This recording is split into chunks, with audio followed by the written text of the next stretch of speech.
The hiss of the grill was the first sound that broke him. Not the thunder of artillery, nor the scream of dive bombers, but the simple, domestic sound of fat rendering on hot steel.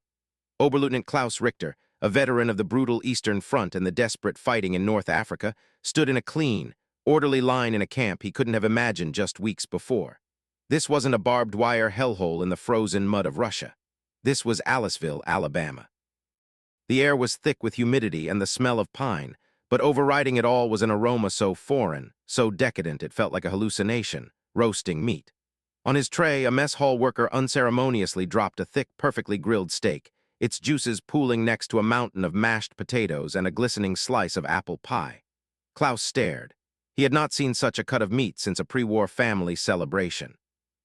For the past 3 years, his diet had consisted of hard bread, thin soup, and whatever rotting vegetables could be foraged. His men, the ones who had survived, were skeletal figures haunted by perpetual hunger. Yet here in a camp for captured enemies was a meal fit for a general. He watched as the American guard, a young man who looked barely old enough to shave, nonchalantly ate the exact same meal, complaining that the steak was a little too well done for his liking. The German soldiers around Klaus were silent, their faces a mixture of confusion, suspicion, and a deep, gnawing disbelief. This had to be a trick, a final, cruel joke before the interrogation and execution they were all certain was coming. It was impossible. A nation that could afford to feed its prisoners steak and pie was not a nation on the verge of collapse. It was something else entirely, and that terrifying thought was far more unsettling than any threat of violence. To understand the depth of their shock, one must first understand the world they came from. The Germany that had forged men like Klaus Richter was a nation built on a foundation of carefully constructed lies. Joseph Goebbels' propaganda machine had been ruthlessly effective, painting a vivid picture of the world for the German soldier and citizen. Europe, they were told, was being liberated from the corrupting influences of Bolshevism and international finance. The German Wehrmacht was an invincible force, a crusading army of Aryan supermen destined to grant their nation its rightful Lebensraum or living space. Their cause was righteous, their Führer infallible, and their ultimate victory was a matter of historical certainty. Every sacrifice, every rationed potato, every loved one lost to the war effort was a noble investment in the thousand-year Reich. This narrative was hammered home through radio broadcasts, films, posters, and the state-controlled press. It was the air they breathed, the truth they lived by. Any news of setbacks was spun as a strategic retreat, a temporary hardship on the path to inevitable triumph. The German soldier was conditioned to endure, to believe in his own innate superiority and the manifest destiny of his homeland. He saw himself as a warrior of civilization, holding back the barbarian hordes from the east and the decadent capitalists from the west. This wasn't just patriotism, it was a quasi-religious fervor, a complete and total immersion in an ideology that defined their reality. They were the masters of the world, temporarily inconvenienced. Their spirit, they believed, was unbreakable because their cause was just and their blood was pure. It was this absolute certainty, this armor of ideological conviction, that would soon be shattered by the most mundane of realities. The portrayal of their primary Western enemy, the United States, was a masterpiece of dismissive contempt. In the worldview presented by Nazi propaganda, America was a mongrel nation, a chaotic and decadent society rotten to its core. It was a place, they were told, of gangsters, jazz music, and moral decay, a country hopelessly divided by racial strife and crippled by the Great Depression, from which it had never truly recovered. American men were soft, materialistic, and undisciplined, lacking the martial spirit and iron will of the German soldier. They were chewing gum soldiers, as one popular sneer went, more interested in Hollywood movies and nylon stockings than in the hard realities of war. The American industrial machine, while acknowledged, was depicted as a clumsy giant, capable of producing vast quantities of shoddy, unreliable equipment. Its tanks were tin cans, its planes inferior, its leadership incompetent. The famous newsreels shown in German cinemas depicted American GIs as clumsy, naive, and easily captured. Stories were spread of their supposed cowardice in battle, their reliance on brute force and overwhelming numbers rather than tactical brilliance. The entire nation was a house of cards, a fragile construct of competing interests and ethnicities, led by a cry. People-led president and manipulated by Jewish financiers. This America, the only one the German soldiers knew, could not possibly withstand the focused might and spiritual unity of the Third Reich. It was a hollow giant, ready to crumble with a few decisive blows. They believed this with the same conviction that they believed in the rising sun. It was an article of faith, a core tenet of their indoctrination. This caricature was not just a morale booster, it was a strategic calculation. And it was catastrophically wrong. The journey into captivity was, for most, a brutal and disorienting ordeal. Stripped of their weapons, their comrades dead or scattered, they were herded into trucks and trains by the very chewing gum soldiers they had been taught to despise. The initial experience did little to dispel their propaganda-fueled expectations. The sheer number of American troops and the endless convoys of trucks were surprising, but this could be explained away as the brute force they had been warned about. The first real crack in their worldview often came during the long sea voyage across the Atlantic. They were packed onto transport ships, dreading the conditions they would face. They had heard horror stories of Allied prison camps, tales of starvation and cruelty that mirrored their own nation's treatment of Soviet prisoners. Yet they were fed. Not well, perhaps, by American standards, but they were given regular meals of bread, stew, and coffee. More astonishingly, they were often given medical attention by American medics. Wounds were cleaned and dressed, illnesses treated with sulfa drugs and penicillin, medicines that were becoming increasingly scarce even for frontline troops in the Wehrmacht. It was a confusing, unsettling kindness. This wasn't the behavior of a hateful enemy seeking revenge. It was a detached, almost bureaucratic efficiency that defied their understanding of total war. They braced for cruelty, for hatred, for the righteous fury of a wronged enemy. Instead, they were met with a puzzling and impersonal professionalism. This wasn't how a war was supposed to be fought. It wasn't how a superior race was supposed to treat its inferiors. The seeds of doubt were planted long before they ever set foot on American soil. The true psychological demolition was yet to begin. Upon arrival in the United States, the German POWs were dispersed to a network of over 500 camps spread across the country, from the deep south of Alabama and Mississippi to the farmlands of the Midwest. The camps themselves were the next layer of shock. They were not the squalid, disease-ridden pens they had anticipated. Instead, they found themselves in facilities that were, in many cases, built to the same specifications as barracks for American soldiers. They were clean, organized, and structurally sound, with functioning latrines, hot showers, and electric lights. Compared to the bombed-out ruins of German cities or the primitive conditions of the Eastern Front, this was unimaginable luxury. Each man was issued a set of clean clothes, bedding, and basic toiletries, including soap and a toothbrush, small items that spoke of a staggering level of surplus. The propaganda had prepared them for a decaying nation, for infrastructure crumbling under the strain of war. They saw the opposite. They saw new construction, paved roads, and a sense of order and cleanliness that was jarringly at odds with their expectations. But what truly unsettled them was the attitude of their captors. The American guards were not the jackbooted thugs of their imagination. They were often older men, members of the National Guard, or young soldiers deemed unfit for combat duty. They were firm but not cruel, enforcing the rules with a casual authority that lacked the theatrical sadism of the SS. They seemed to view their job as a tedious but necessary chore, not a holy crusade.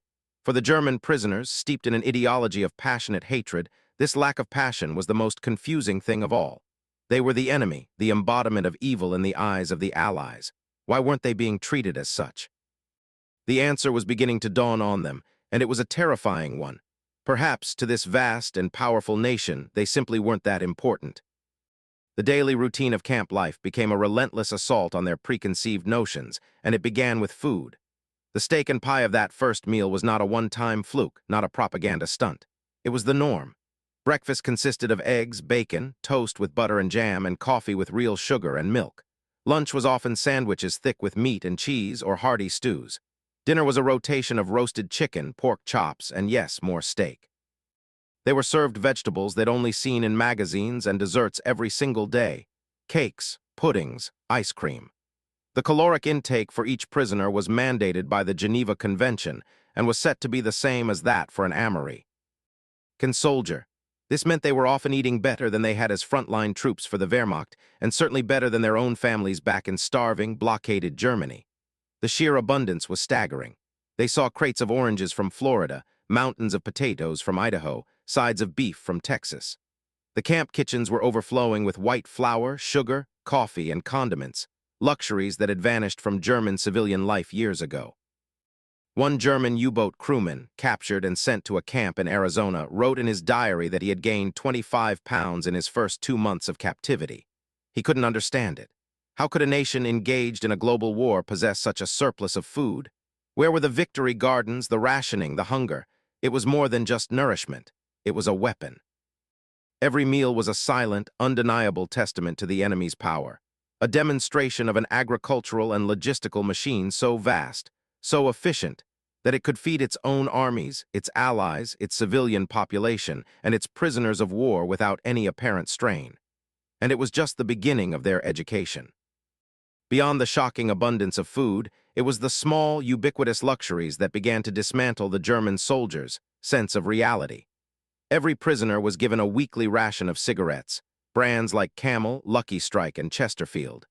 Back home, tobacco was a precious commodity, but here it was handed out freely. With the small wages they earned from working on local farms or in camp workshops, in accordance with the Geneva Convention, they could purchase additional items from the camp canteen or PX. This was a treasure trove that defied all logic. They could buy Coca-Cola, that iconic symbol of American capitalism, in seemingly unlimited quantities. They saw fellow prisoners drinking the sweet, bubbly liquid and couldn't fathom how a nation could spare the sugar and resources for such a frivolous drink during a war for survival. They could buy candy bars, Hershey's chocolate, something so rich and readily available it felt like a dream. They could buy magazines like Life and the Saturday Evening Post, their glossy pages filled with colorful advertisements for cars, refrigerators, and fashionable clothing that would be available for purchase after the war. The message was clear. For Americans, the war was a temporary interruption to a life of comfort and consumption, not an existential struggle. The prisoners saw American guards casually listening to personal radios, tuning into jazz music and baseball games. The very idea of a personal, portable radio was a fantasy to most Germans. These small things, these everyday items, painted a picture of a society so wealthy and technologically advanced that it could fight a global war on two fronts, while its citizens still enjoyed a standard of living that was unimaginable back in the Reich. It was a quiet, creeping realization. They had been lied to, not just about America's weakness, but about its fundamental nature. Work programs, intended to alleviate labor shortages in American agriculture and industry, became an unintentional rolling exhibition of the country's might. Many German POWs were assigned to work on farms across the Midwest and the South. Here, they stepped out of the confines of the camp and into the heartland of their enemy. What they saw left them speechless. They had come from a land of small, family-owned farms, where much of the work was still done by hand or with the help of animals. They were now confronted with the sheer scale and mechanization of American agriculture. They saw vast, endless fields of corn, wheat, and cotton stretching to the horizon, far larger than any they had ever imagined. These fields were not tended by weary peasants, but by enormous, powerful machines. They witnessed tractors from John Deere and International Harvester that could plow more land in a day than a German farmer could in a week. They saw complex combine harvesters that reaped, threshed, and cleaned grain in a single fluid motion. The efficiency was breathtaking.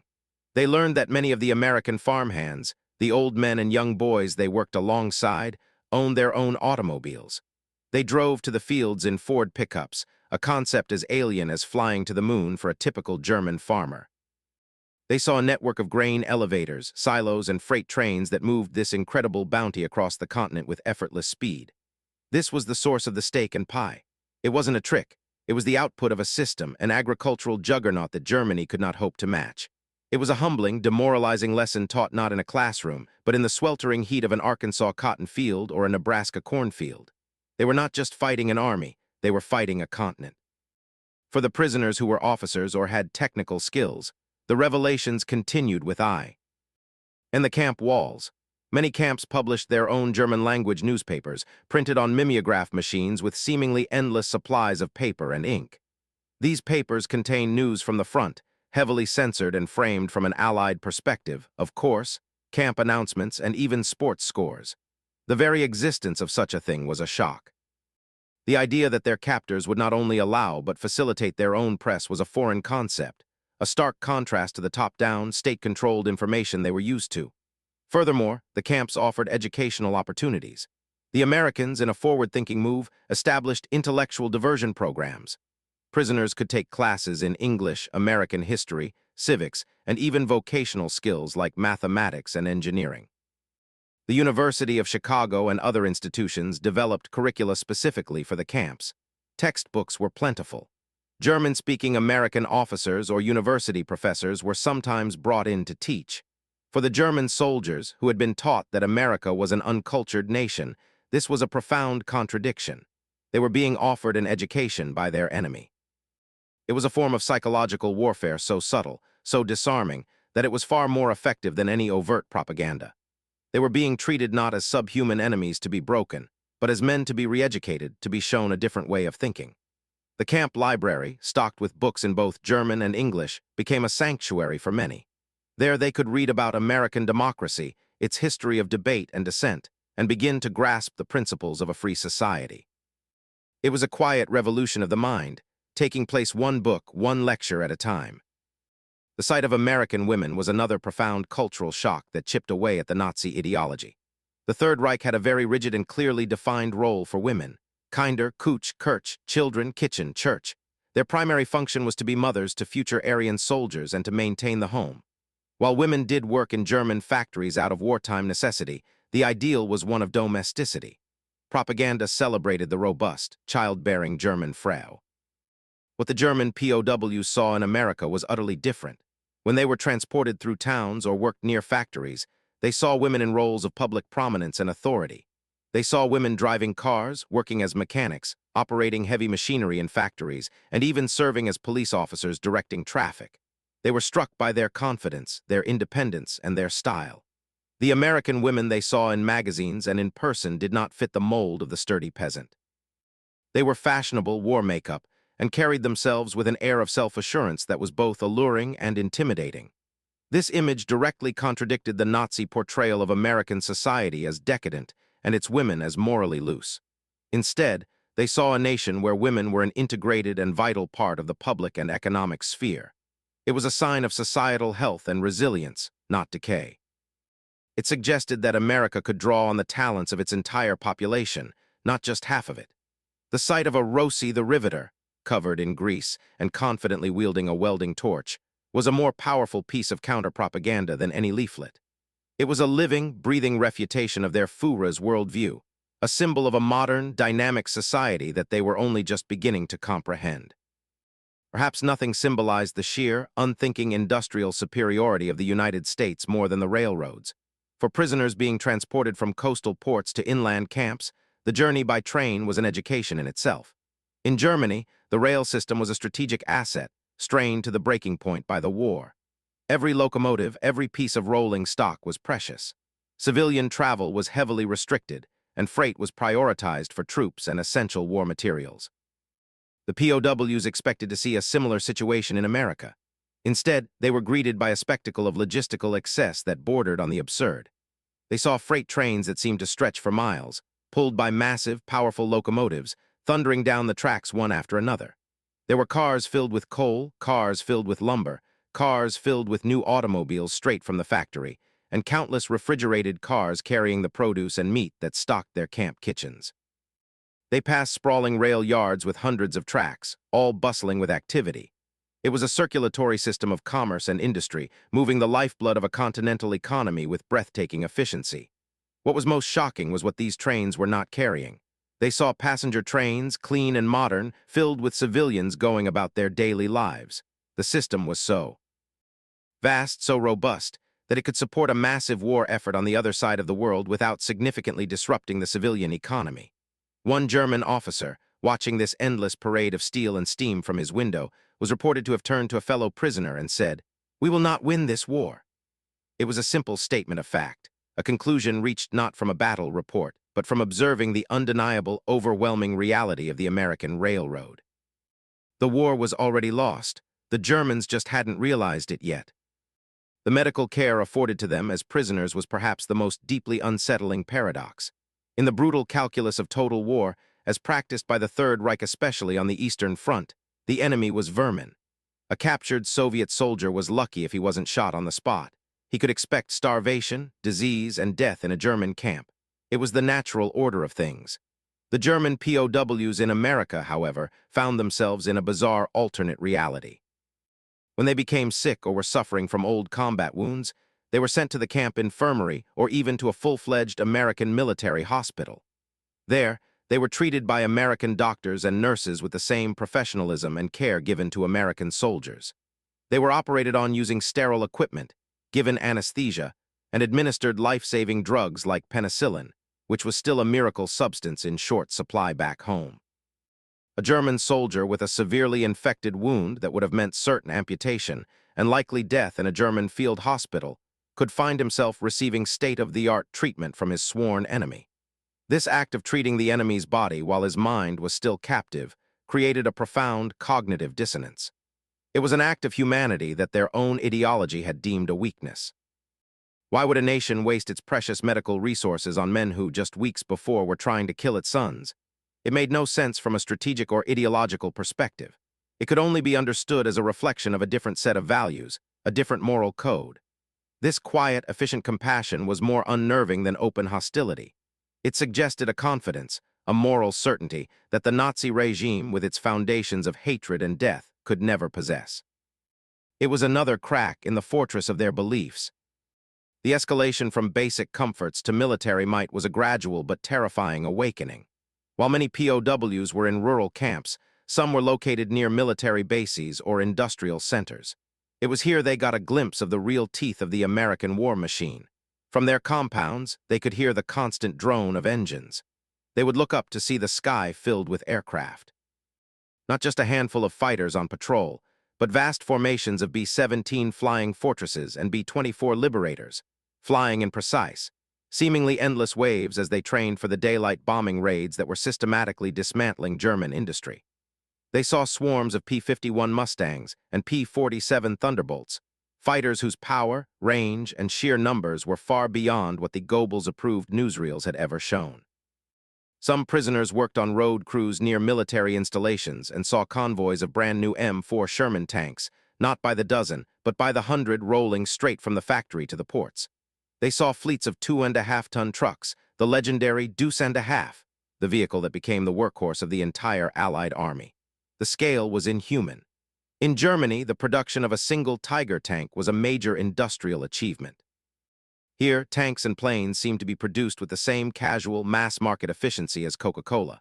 A former Africa Corps tanker, watching a train loaded with Shermans, counted over 200 on a single train. He later remarked to a guard that he had never seen that many German tanks in one place in his entire military career. This wasn't a war of soldier versus soldier anymore. That was a myth. This was a war of the handmade German rifle against the American factory. It was a war Germany was losing not on the battlefield, but on the assembly line. The concept of American democracy, which they had been taught was a chaotic and inefficient system of government, was revealed to them in unexpected ways. The camp administration, while adhering to a strict military hierarchy, allowed the prisoners to elect their own spokesmen. These men, usually non-commissioned officers, would represent the prisoners in dealings with the American camp commander. They could voice grievances about food, work conditions, or mail delivery. While the commander had the final say, the fact that a dialogue was permitted at all was revolutionary. It was a small but powerful lesson in representative governance. More powerfully, they were exposed to the raucous and messy reality of American politics. The guards would openly complain about President Roosevelt, calling him a socialist or worse. They would argue passionately about politics, about unions, about elections. To the Germans, who lived in a state where a single dissenting word against the Führer could mean a death sentence, this was breathtaking. How could a nation at war allow such open internal dissent? They had been taught that unity required absolute conformity and the suppression of all opposition. Yet here was America, a cacophony of competing voices, and it was not collapsing. In fact, it seemed to be thriving. The 1944 presidential election was a particularly bewildering event.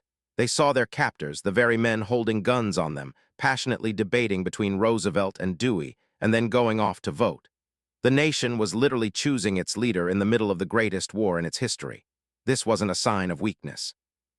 They began to understand, slowly and reluctantly, that it was the ultimate source of America's strength, a resilience born not of forced unity, but of a shared belief in a system that could withstand and even encourage disagreement. The sheer geographic scale of the United States was a revelation in itself, a silent rebuttal to the Nazi concept of Lebensraum. German propaganda had fixated on the need for living space, arguing that Germany was a crowded nation that needed to expand eastward to survive and prosper. The German soldiers, most of whom had never traveled far beyond their own region before the war, instinctively understood this on a personal level. Germany felt compact, its resources finite. Then they were put on a train in New York and told they were going to a camp in Texas. The journey took days. They rolled through the dense forests of the Appalachians, across the sprawling industrial heartland of Ohio and Indiana, over the Mississippi River, a body of water so vast it made the Rhine look like a stream, and then onto the plains of Oklahoma and Texas, a seemingly endless expanse of flat land that went on forever. They traveled for thousands of kilometers and saw nothing but space, resources, and potential. They passed through cities that were vibrant and undamaged, towns that were sleepy and peaceful, and wilderness that was utterly untouched. It was a continent disguised as a country. All of Hitler's bloody conquests in Europe, all the land he had sacrificed millions to gain, would be but a small corner of this single nation. The realization was profoundly demoralizing. The entire German strategic rationale was based on a false premise. They were fighting for scraps of land in Poland and Ukraine, while their enemy possessed a secure and resource-rich continent, protected by two vast oceans. How could they ever hope to defeat a nation that was not just an industrial power, but a geographic fortress of unimaginable size? The war for Lebensraum was lost before it had even begun. As the war dragged on, the prisoners were allowed more access to American media. This was a calculated risk by their captors, part of a denazification program aimed at exposing them to the truth. They read American newspapers and magazines, and what they found was both confusing and enlightening. The papers were full of news from the fronts, often detailing Allied victories in sober, factual language. But they also contained stories of political scandals, labor strikes, and even criticism of the war effort. This uncensored, chaotic flow of information stood in stark contrast to the monolithic, carefully curated news they received in Germany. There were no triumphant proclamations of inevitable victory, but rather a steady, confident reporting of progress. It was the advertisements, however, that told the deepest story. They saw ads for new cars that would be available the moment the war ended. Ads for washing machines, vacuum cleaners, and kitchen appliances that promised a future of domestic ease. It became clear that American industry was so colossal that it could simultaneously produce tanks and bombers at an unprecedented rate, while also designing and planning for a post-war consumer boom. The American public was not being asked to sacrifice for a generation to build the new order. They were being asked for a temporary inconvenience before returning to an even higher standard of living. For the German POW, whose family back home was likely living in a bombed-out cellar on a diet of turnips, this was a psychological dagger. It meant the American home front was not only intact, it was prosperous and looking forward to an even better future. It was a vision of a world so fundamentally different from their own that it broke their will to resist. The contrast between their own equipment and that of their captors became a source of constant, grim reflection. The German military had prided itself on the quality of its engineering. The Tiger tank, the MG-42 machine gun, the St. G-44 assault rifle. These were masterpieces of design, often superior in individual quality to their Allied counterparts. But as the German prisoners saw more of the American military, they realized that quality was irrelevant in the face of quantity. More than that, they began to appreciate the American philosophy of production: simplicity, reliability, and mass producibility.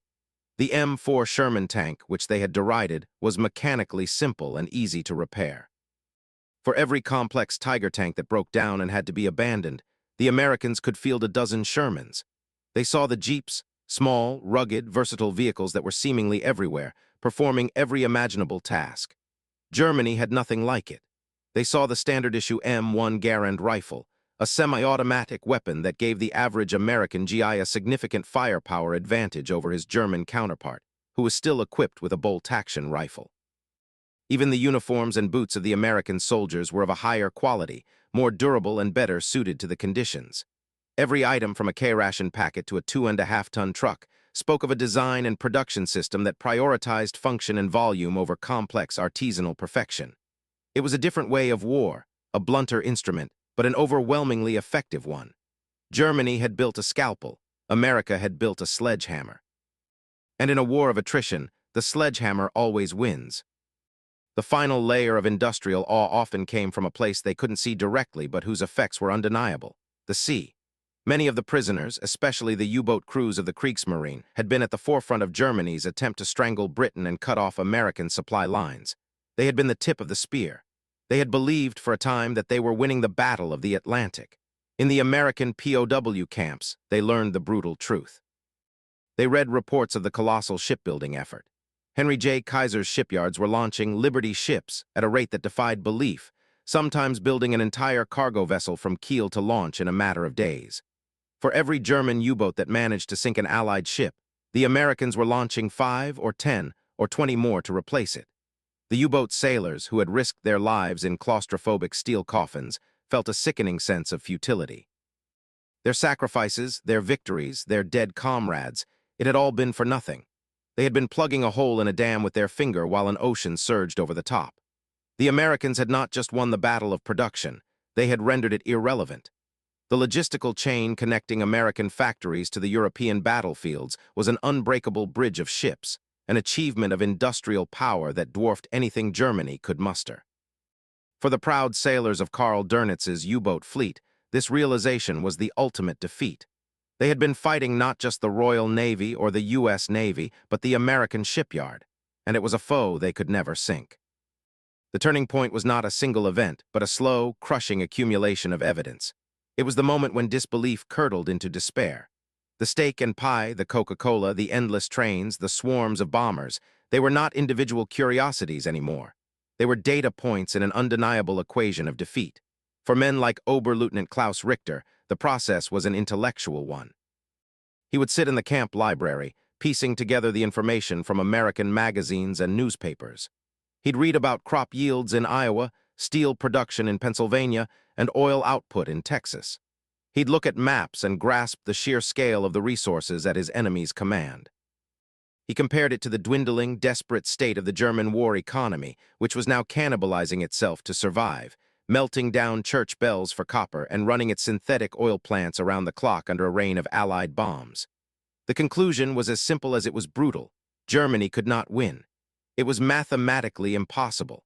For other, younger prisoners, the realization was more emotional. It was a letter from home, arriving after months of delay, with sentences blacked out by censors but the tone of fear and hunger still bleeding through. The letter would speak of nightly air raids, of shivering in cellars, of the constant search for food. The prisoner would read this, his stomach full of American beef and potatoes, and be overwhelmed by a profound sense of shame and cognitive dissonance. His family was starving under a sky darkened by American planes, while he, the enemy soldier, was safe, well-fed, and living in relative comfort. The war had become inverted. The reality of the home front and the prison camp had been switched, and in that terrible reversal, the entire justification for the war collapsed. This dawning comprehension led to a deep, collective depression that settled over many of the camps. The initial arrogance and deaf. Ian's singing of Nazi marching songs faded away, replaced by a quiet, brooding silence. The prisoners began to see the war for what it was, a hopeless, suicidal struggle led by madmen. They saw the faces of the young American guards, boys of 18 or 19, and realized that for every one of them on guard duty here, there were 100 more on their way to Europe, freshly equipped and well-fed, to replace the ones who fell. They saw the relentless logic of attrition. Germany was running out of everything: oil, steel, rubber, and most importantly, men. America, it seemed, had an infinite supply of all of them. This wasn't the heroic Wagnerian struggle they had been promised. It was a slow, methodical grinding down of their nation by an industrial colossus. The news from the fronts confirmed their fears. They read about the successful D-Day landings, the collapse of Army Group Center on the Eastern Front, the steady advance of Allied armies into France. The propaganda-fueled myths of Fortress Europe and wonder weapons seemed like childish fantasies now. The wonder weapons were too few, too late. The fortress had been breached. The despair was compounded by a feeling of utter powerlessness. They were thousands of miles from home, unable to help their families, unable to influence the outcome of the war. All they could do was watch, from the surreal comfort of their captivity, as their country was systematically destroyed. For many, the will to fight, the belief in the cause, simply evaporated. All that was left was a hollow ache and the desire for the slaughter to end. The internal hierarchy of the camps began to fracture under this psychological strain. In the early days, ardent Nazis among the prisoners had often maintained control, enforcing discipline and punishing anyone who seemed to be going soft or cooperating too readily with the Americans. They would hold secret courts, ostracize dissenters, and try to keep the flame of National Socialist ideology alive. But as the evidence of America's power became undeniable, their influence waned. How could a die-hard sergeant continue to preach about American weakness when every prisoner was 20 pounds heavier than when he'd been captured? How could he speak of Aryan superiority when they were being fed, clothed, and housed by a nation they had dismissed as decadent and racially impure? The authority of these hardliners began to crumble, replaced by a pragmatic desire for survival. Men began to openly question the narrative they had been fed. Arguments broke out in the barracks, hushed at first, then more open. Was the Führer a military genius, or had he led them into an unwinnable catastrophe? Was the war really for Lebensraum, or was it a mad gamble for world domination? For the first time, many of these men were hearing dissenting opinions, engaging in a form of political debate that would have been unthinkable in the Third Reich. The American camp authorities subtly encouraged this, identifying and separating the most fanatical Nazis from the general population to allow more moderate voices to emerge. It was the beginning of a process of deconstruction, as the ideological glue that held these men together dissolved under the pressure of overwhelming reality, leaving them to grapple with the terrifying possibility that their entire lives had been built upon a lie. One of the most powerful tools in this process of psychological reorientation was the simple act of showing them films. Not overt propaganda films, but regular Hollywood movies. In makeshift theaters within the camps, the German prisoners watched westerns, musicals, and romantic comedies. These films were a window into an American culture that was utterly alien to them. They saw a society that valued individualism, that laughed at authority, and that seemed to be defined by a sense of optimism and effortless abundance. The films of Frank Capra, with their celebration of the common man and democratic ideals, were particularly potent. They saw a world where ordinary people could challenge the powerful and win, a concept entirely foreign to their own top-down, authoritarian society. The Westerns, with their mythic depiction of the frontier, reinforced the idea of America as a land of endless space and opportunity.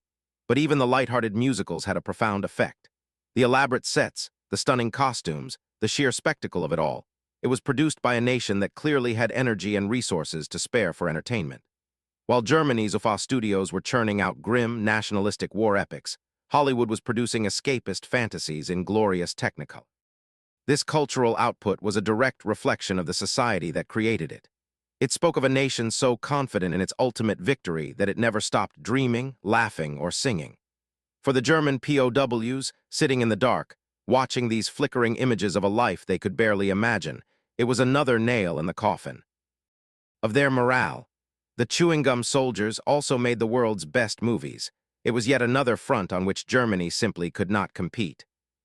As letters from home became more frequent, they brought with them a new and terrible vocabulary.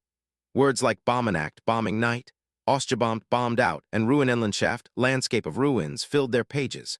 The prisoners, living in their safe, orderly camps, tried to imagine the reality their families were describing. They tried to picture Hamburg, Dresden, or Berlin, cities they remembered as vibrant centers of culture, now reduced to rubble. They read about the firestorms, the constant fear, the nights spent in crowded air raid shelters. They read about the desperate shortages of food, fuel, and medicine. A prisoner might receive a letter from his wife describing how she had to trade a piece of family silver for a few pounds of potatoes. He would read this after having eaten a dinner of pork chops, green beans, and apple pie. The guilt was an almost physical burden. It gnawed at them, soured the taste of their food, and haunted their sleep. They started to understand the true nature of the air war they had only seen from a distance.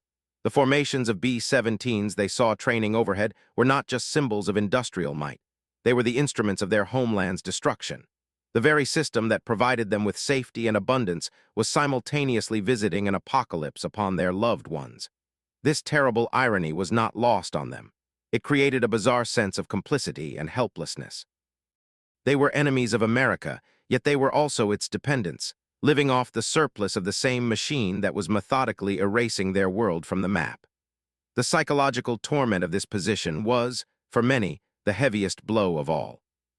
The final psychological piece of the industrial puzzle fell into place when the news of the atomic bomb arrived in August 1945. For the prisoners, It was an event that transcended the normal categories of warfare. It was something almost supernatural, a leap in destructive power that was difficult for the human mind to grasp. They had been awed by the scale of conventional American production, but this was something else entirely. This was a demonstration of scientific and technological supremacy so absolute that it rendered all other considerations moot. The German atomic program, of which some of the more educated prisoners were vaguely aware, had been a failure.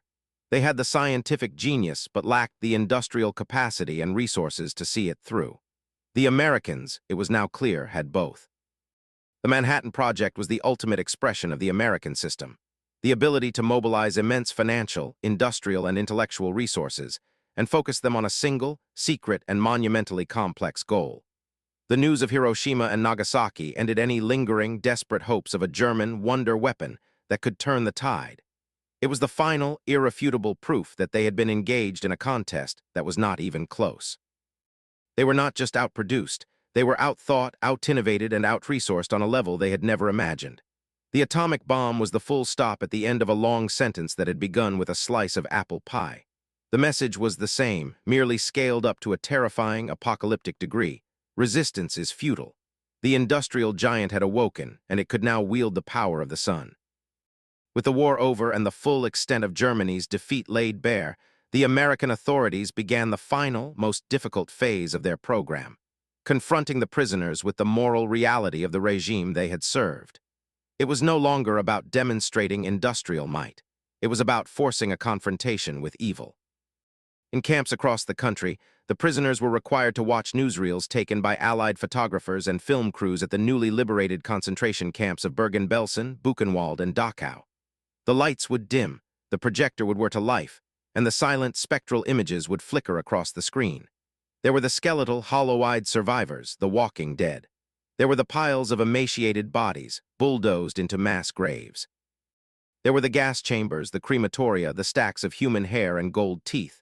For the vast majority of German soldiers, this was the first time they had ever seen the unvarnished reality of the Holocaust. They had heard rumors, perhaps, or dismissed stories of atrocities as Allied propaganda, but this was different. This was photographic evidence presented without commentary, impossible to deny. The reaction in the darkened rooms was visceral. Men gasped, they wept, they vomited. They stared in stunned, horrified silence, their faces illuminated by the ghastly images on the screen. Everything they had fought for, everything they had believed in, was connected to this. This was the ultimate product of the ideology they had served. The heroic war of national liberation was a lie. The noble cause was a lie. They were not crusaders. They were the willing soldiers of a mass-murdering regime. The moral collapse that followed the viewing of the atrocity films was swift and devastating. The entire ideological framework of their lives shattered in an instant. The concept of German superiority, of cultural and racial purity, was exposed as a grotesque justification for industrialized slaughter. The Führer they had revered was not a visionary leader, but a monster. The SS, whom they had seen as an elite warrior caste, were revealed to be systematic torturers and murderers. For years, they had been conditioned to see themselves as honorable soldiers, fighting for their country. Now they were forced to confront the fact that their honor was stained by an association with the greatest crime in human history. The sense of national pride that had sustained them through years of hardship was replaced by a bottomless, crushing shame. They felt betrayed. They had sacrificed their youth, their health, and their comrades for a cause that was not just wrong, but fundamentally evil. In the barracks, the silence was thick with this shared shame. Men who had once boasted of their battlefield exploits now refused to speak of the war. They looked at their uniforms, their iron crosses, with a sense of revulsion. Many tried to rationalize, to distance themselves. "We were the Wehrmacht, the regular army," they would say. "We knew nothing of this. This was the SS." But the excuse felt hollow even to them. They had been part of the same machine. They had fought to sustain the regime that built the camps. The knowledge was a poison that seeped into their souls, and for many, it would haunt them for the rest of their lives. This moral reckoning was deepened by carefully orchestrated encounters. In some camps, local German-speaking civilians, often Jewish refugees who had escaped the Nazis, were invited to speak to the prisoners. A man might stand before them and calmly recount how his family was taken away in the night, how he was the sole survivor of a vibrant community that had lived in Germany for centuries. A woman might describe her harrowing escape from Vienna after the Anschluss. These were not soldiers, not propagandists. They were ordinary people whose lives had been destroyed by the regime the prisoners had fought to defend. Their personal testimonies were far more powerful than any newsreel. They put a human face on the abstract horror. The prisoners could no longer dismiss the victims as nameless, faceless others. They were standing right in front of them, speaking their own language, sharing a common cultural heritage. This created an unbearable tension. It forced the prisoners to see their victims not as Untermenschen or political enemies, but as fellow Germans who had been betrayed by their own country. The questions these encounters raised were profound. What did it mean to be German? Who was the true patriot? The soldier who followed orders or the refugee who fled to survive? These sessions often ended in stunned silence, the prisoners unable to meet the eyes of the speakers, overwhelmed by the weight of a history they could no longer deny. It was a brutal but necessary part of their re-education, forcing them to confront the human cost of their ideology. The final component of this moral climax was the introduction of the concept of collective responsibility. Through camp newspapers and re-education lectures, the Americans began to systematically dismantle the "I was only following orders" defense. They were taught about the structure of the Nazi state, shown how the judiciary, the civil service, the industrial sector, and the military were all deeply complicit in the regime's crimes. They were introduced to the principles of international law and the concept of war crimes, laying the groundwork for the Nuremberg trials. For the German soldier, who had been raised in a culture that prized obedience and duty above all else, this was a radical and deeply unsettling idea. The notion that an individual had a moral responsibility to disobey an illegal or immoral order was entirely foreign. It challenged the very foundation of their military identity. This wasn't just about the Holocaust. It was about the shooting of hostages, the execution of partisans, the deliberate targeting of civilians, all the brutal realities of the war they had participated in. They were forced to re-examine their own actions through a new moral lens. Was that village they burned in Russia a legitimate military target? Were those civilians they shot in retaliation for an ambush truly terrorists? The certainties of the battlefield dissolved into a gray area of moral ambiguity and personal guilt. They were being taught a new, uncomfortable truth. That duty did not absolve them of conscience, and that silence in the face of atrocity was a form of complicity. As the full picture came into focus, the industrial might of America, the military defeat of Germany, and the moral bankruptcy of the Nazi regime, the prisoners reached a state of profound psychological surrender. It was more than just the end of the war, it was the end of a world. Everything they had believed, everything they had been taught, everything they had fought and bled for had been proven false. The thousand-year Reich had lasted a mere 12 years and had ended by immolating itself and much of Europe in a fire of its own making. The sense of superiority that had been drilled into them was gone, replaced by a humbling awareness of their nation's catastrophic failure. The psychological armor they had worn for years was gone, leaving them raw and exposed. In this state of utter defeat, a strange clarity emerged. They finally understood why the Americans had fed them so well, treated them so humanely, and now were so determined to re-educate them.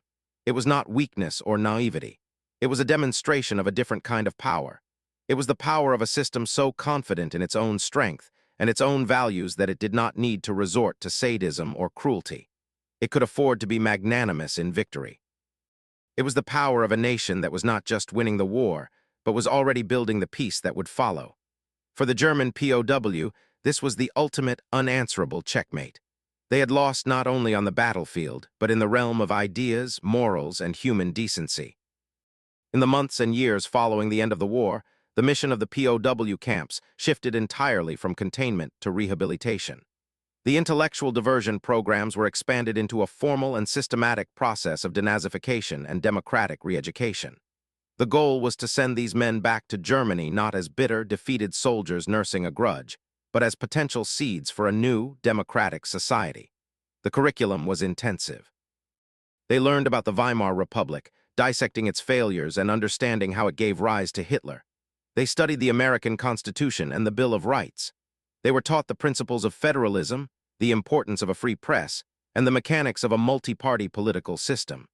The programs were surprisingly sophisticated, eschewing crude propaganda for genuine political science and history, often taught by German-speaking academics who had fled the Nazis.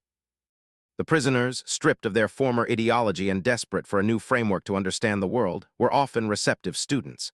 They engaged in lively debates, organized mock elections, and wrote essays on democratic theory. For many, it was the first genuine education they had ever received, a stark contrast to the rote indoctrination of the Hitler Youth. They were not just being taught about democracy, they were being given the intellectual tools to build it. It was a quiet, audacious, and profoundly optimistic project, to transform the minds of former enemies and turn them into future allies. The transformation was not just political, it was personal. Having been exposed to a different way of life, many prisoners began to shed the rigid militarism that had defined them. They interacted with ordinary Americans, the farmers they worked for, the guards they spoke with daily, the townspeople they saw on their work details. They discovered that Americans were not the one-dimensional caricatures from their propaganda. They were a diverse, individualistic, and often contradictory people. They were friendly, generous, and held a deep-seated belief in fairness. A German POW might be surprised when the farmer's wife invited him in for a glass of lemonade on a hot day, or when a guard shared a picture of his family. These small acts of human connection did more to break down the walls of hatred than any lecture. The prisoners began to relax, to lose the stiff-backed posture of the Prussian soldier. They learned to appreciate American informality, its humor, and its optimism. Some even developed a fondness for American pastimes, learning the rules of baseball or becoming fans of swing music they heard on the radio. They were changing, absorbing new customs, new ideas, a new way of being. They entered the camps as soldiers of the Third Reich, cogs in a totalitarian machine. They would leave as individuals, their worldviews broadened, their perspectives permanently altered by their time in the heart of the nation they had set out to destroy. As the time for repatriation neared, the prisoners were filled with a mixture of anticipation and anxiety. They were desperate to go home, to reunite with what was left of their families, and to see their homeland again. But they also knew they were returning to a world in ruins. They were no longer the arrogant victors they had once imagined themselves to be.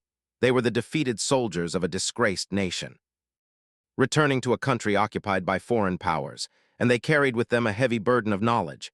They knew the truth about the concentration camps. They knew the truth about the scale of America's power. They knew the truth about the lies their leaders had told them.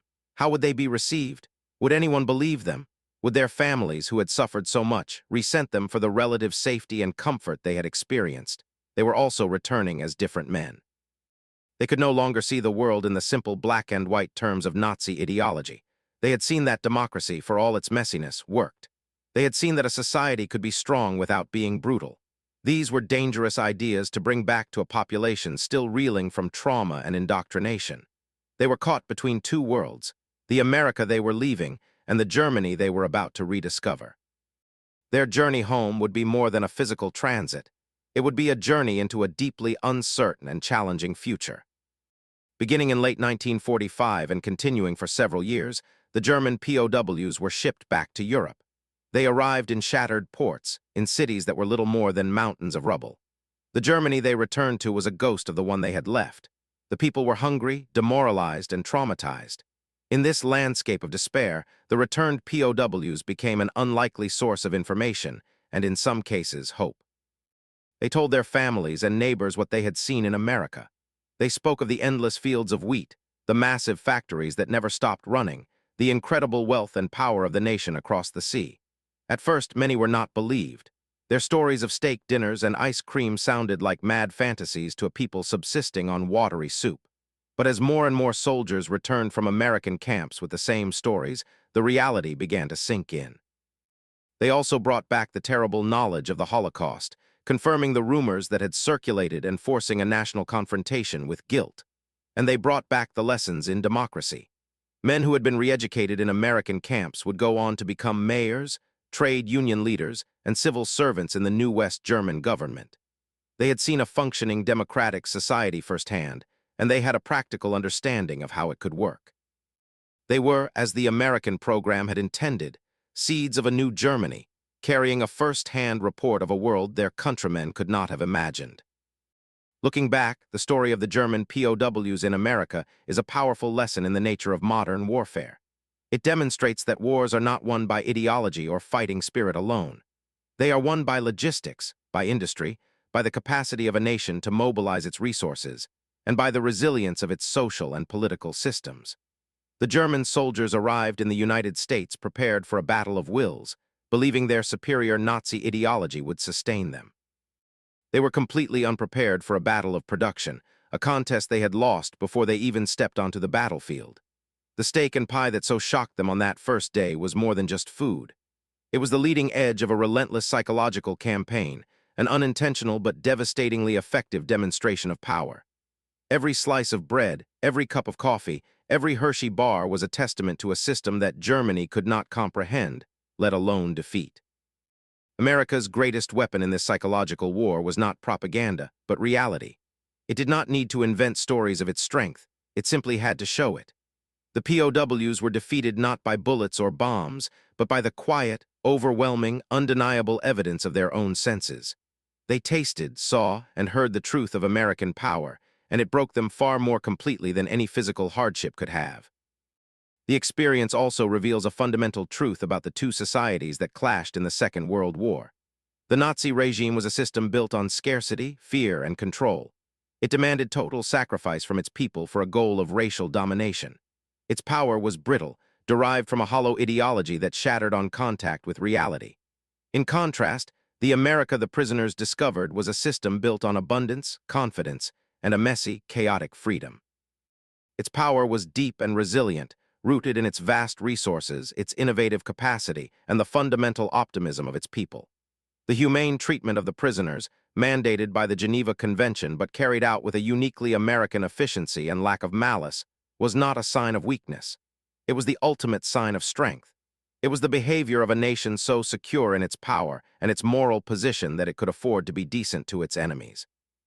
This contrast between a system that created death camps and a system that ran educational programs for its prisoners is the central moral lesson of the conflict.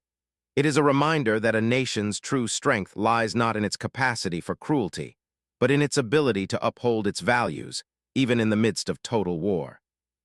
In the end, the story that began with a meal in Alabama became the story of a transformed generation. The 500,000 German soldiers who passed through America's POW camps returned home with a message that would be crucial for Germany's future. The message was simple: America was undefeatable, not just militarily, but industrially, agriculturally, and perhaps even morally.